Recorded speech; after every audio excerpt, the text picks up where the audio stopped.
కాంగ్రెస్లో చేరేందుకు పలువురు రాజకీయ నేతలు ఆసక్తి చూపుతున్నట్లు తెలుస్తుంది. లోక్సభ ఎన్నికల ముందు భారీగా చేరికలు ఉంటాయని పొలిటికల్ వర్గాల్లో జోరుగా చర్చ నడుస్తుంది. ఇవాళ తాటికొండ రాజయ్య బీఆర్ఎస్కు గుడ్ బై చెప్పారు. ఆయన కాంగ్రెస్లో చేరుతారని జోరుగా ప్రచారం జరుగుతుంది. ఇటు బీఆర్ఎస్ ఎమ్మెల్యేలు సైతం కాంగ్రెస్లో చేరేందుకు ఆసక్తి చూపుతున్నట్లు తెలుస్తుంది. కాంగ్రెస్లో చేరికలకు సంబంధించి మరిన్ని డీటెయిల్స్ సత్యం అందిస్తారు. సత్యం, కాంగ్రెస్లో చేరికలకు సంబంధించి అప్డేట్స్ ఏంటి? అనిల్, తెలంగాణ రాజకీయాలు ఒక్కసారిగా ఇటెక్కుతున్నాయి. గతంలో అధికారంలో ఉన్న బీఆర్ఎస్ పార్టీని వినడానికి ఆ పార్టీలో గతంలో మంత్రులుగా పనిచేసిన నేతలంతా కూడా అధికారంలోకి వచ్చిన కాంగ్రెస్ పార్టీ వైపు చూస్తున్నారు. తాజాగా గతంలో డిప్యూటీ సీఎంగా అంటే బీఆర్ఎస్ ప్రభుత్వంలో డిప్యూటీ సీఎంగా పనిచేసిన తాటికొండ రాజయ్య ఉదయం బీఆర్ఎస్ పార్టీకి రాజీనామా చేశారు. ఆయన మంత్రి పొంగులేడితో భేటీ తర్వాతనే ఆయన కాంగ్రెస్ పార్టీలో చేరడానికి సిద్ధమవుతున్నట్టు తెలుస్తుంది. ఈయన ఈరోజు ఆ party Congress party in charge Deepdas మున్షితో భేటీ అయ్యారు. ఆయన ఈరోజు కానీ రేపు కానీ కాంగ్రెస్ పార్టీ కండువా కప్పుకోవడానికి సిద్ధమవుతున్నట్టుగా తెలుస్తుంది. అయితే ఆయన వరంగల్ ఎంపీ నుంచి వరంగల్ పార్లమెంటు స్థానం నుంచి దాదాపు కాంగ్రెస్లో టికెట్ కన్ఫామ్ అయిందన్నట్టుగా కూడా కాంగ్రెస్ పార్టీ అదేవిధంగా తెలంగాణ రాజకీయాల్లో చర్చ సాగుతుంది. ఇక నెక్స్ట్ బీఆర్ఎస్ పార్టీ నుంచి ఎవరు కాంగ్రెస్ పార్టీకి రాబోతున్నారని ప్రస్తుతానికి రాజకీయ వర్గాల్లో చర్చ సాగుతూ వస్తుంది. ఇప్పటికే బీఆర్ఎస్ పార్టీలో ఎమ్మెల్యేలుగా ఉన్న నేతలంతా కూడా వరుసగా సీఎం రేవంత్ రెడ్డితో భేటీ అవుతున్నారు. గతంలో ఇటీవల 5 ఎమ్మెల్యేలు ఒకేసారి 4 ఎమ్మెల్యేలు ఒకసారి సీఎం రేవంత్ రెడ్డితో భేటీ అయ్యారు. బీఆర్ఎస్ పార్టీకి అదొక షాక్ లాంటి అని చెప్పొచ్చు. అంటే గతంలో కాంగ్రెస్ పార్టీలో మంత్రిగా పనిచేసిన ప్రస్తుతానికి బీఆర్ఎస్ పార్టీలో ఎమ్మెల్యేగా ఉన్న సునీతా లక్ష్మారెడ్డి, అదేవిధంగా దుబాక ఎమ్మెల్యే కొత్త ప్రభాకర్ రెడ్డి, అదేవిధంగా మహిపాల్ రెడ్డి, పటాన్చెరు ఎమ్మెల్యే మహిపాల్ రెడ్డి, అదేవిధంగా మాణిక్ రావు, ఇలా 4 ఒకేసారి సీఎం రేవంత్ రెడ్డితో భేటీ కావడం, అది బీఆర్ఎస్ పార్టీకి సమాచారం లేకుండా భేటీ అయ్యారు.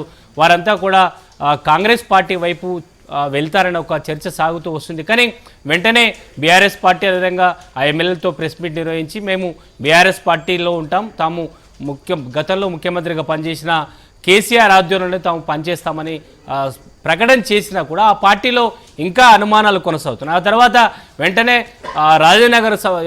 రాజనగర్ ప్రస్తుతానికి సిట్టింగ్ ఎమ్మెల్యే ప్రకాష్ గౌడ్ నేరుగా సీఎం రేవంత్ రెడ్డితో భేటీ కావడం, తెలుగుదేశం పార్టీలో రేవంత్ రెడ్డితో పనిచేసిన ప్రస్తుతానికి ఎమ్మెల్యేలుగా ఉన్న బీఆర్ఎస్ పార్టీలో ఉన్న ఎమ్మెల్యేలంతా కూడా కాంగ్రెస్ పార్టీ వైపు వస్తున్నారు.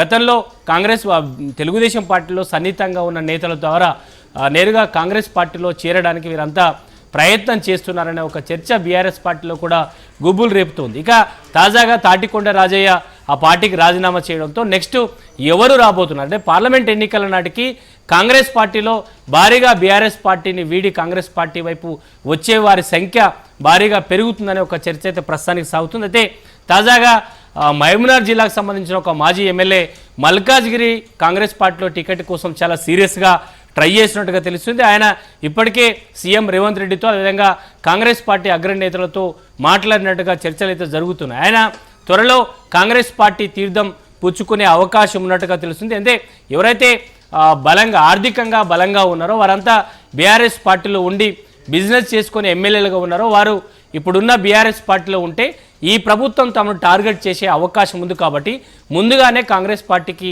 రాగలిగితే తాము సేఫ్ సైడ్లో ఉంటామనే ఒక ఆలోచనతో గత అసెంబ్లీ ఎన్నికల్లో ఓడిపోయిన మాజీ ఎమ్మెల్యేలు ఈసారి కాంగ్రెస్ పార్టీ టికెట్ల కోసం ప్రయత్నాలు చేస్తున్నట్టుగా తెలుస్తుంది. త్వరలో మరో 1-2 రోజుల్లో ఆ మాజీ ఎమ్మెల్యే కాంగ్రెస్ గూటికి చేరుతారని కూడా ప్రచారం జరుగుతుంది. ఇక ఇప్పటికీ బీఆర్ఎస్ పార్టీలో అసంతృప్తిగా ఉన్న నేతల విషయానికి వస్తే సీతారాం నాయక్ ఆయన గత పార్లమెంట్ ఎన్నికల్లో 2014లో సిట్టింగ్ ఎంపీగా బీఆర్ఎస్ పార్టీ మహబాద్ పార్లమెంటు స్థానం నుంచి ఎంపీగా పనిచేశారు.